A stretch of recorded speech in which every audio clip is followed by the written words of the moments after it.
নমস্কার বন্ধুরা, কেমন আছেন সবাই? আশা করি সবাই ভালো আছেন। আমার চ্যানেলে আপনাদেরকে স্বাগত জানাই। আজকে আমি রান্না করব এই গরমের দিনে খাসির মাংসর পাতলা ঝোল আলু দিয়ে। এখানে আমি 2.5 কেজি মতো মাংস নিয়েছি। মাংসটা প্রথমে আমি এখানে ভালো করে একটু সিদ্ধ করে নেব। আমি সম্পূর্ণ নতুনভাবে এই মাংসটা রান্না করছি। প্রেসার কুকারে প্রথমে আমি মাংস একটু ভালো করে সিদ্ধ করে নেব, যেহেতু এই খাসিটা অনেক পুরাতন, সিদ্ধ হতে একটু দেরি হবে। আর এখানে আমি 1 কেজি মতো আলু নিয়েছি কেটে, সেগুলো প্রথমে তেলে এভাবে ভেজে নেব।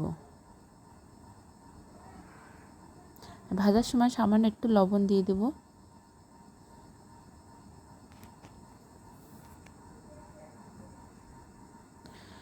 আলুগুলো ভেজে নেওয়া হয়ে গিয়েছে, এবার এগুলো উঠিয়ে নেব। আর এদিকে আমার মাংস সিদ্ধ করা হয়ে গিয়েছে। আমি মাংসটা যখন সিদ্ধ করেছিলাম তখন আমি জলের ভিতরে দিয়ে দিয়েছিলাম কয়েকটা কাঁচা লঙ্কা, গোলমরিচ, এলাচ, দারুচিনি। এবার মাংস থেকে আমি জল ঝরিয়ে নিয়েছি। তারপরে আমি কড়াইতে তেল দিয়েছি, তেলের ভিতরে মাংসগুলো এভাবে ভেজে নেব।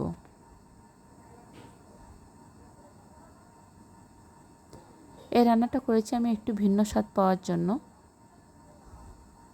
এভাবে মাংসগুলো আমি ভেজে নিয়েছি।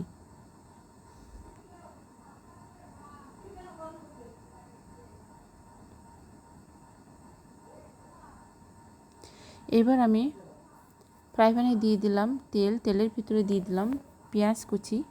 পেঁয়াজটা একটু লাল লাল করে ভেজে নিয়েছি। তারপর দিয়ে দিলাম আদা রসুন বাটা। দিয়ে পেঁয়াজ রসুন আদা আমি ভালো করে ভেজে নিয়েছি। এবার আমি দিয়ে দেব পরিমাণ মতো হলুদ, শুকনো লঙ্কার গুঁড়া,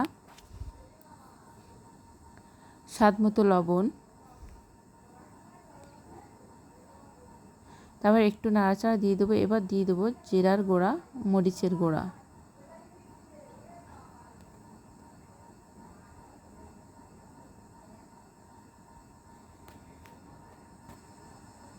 এবার আমি দিয়ে দেবো একটু সয়া সস।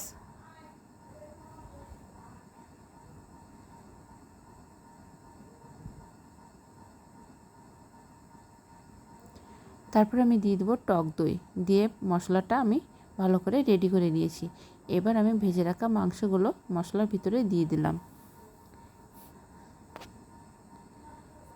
তারপর আমি ভালো করে মাংস কষিয়ে নেব।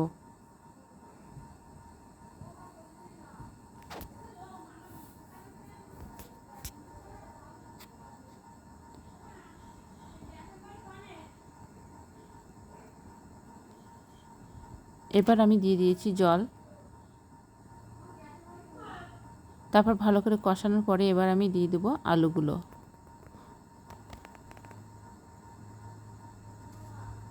তারপর কিছুক্ষণ আমি ফুটিয়ে রান্না করে নেব, যেন আলু সিদ্ধ হয়ে যায়, মাংসটা ভালোভাবে সিদ্ধ হয়ে যায়। রান্নাটা প্রায় শেষের পথে। এবার আমি দিয়ে দেবো একটু গরম মশলার গুঁড়া, দিয়ে নাড়াচাড়া দিয়ে নামিয়ে নেব।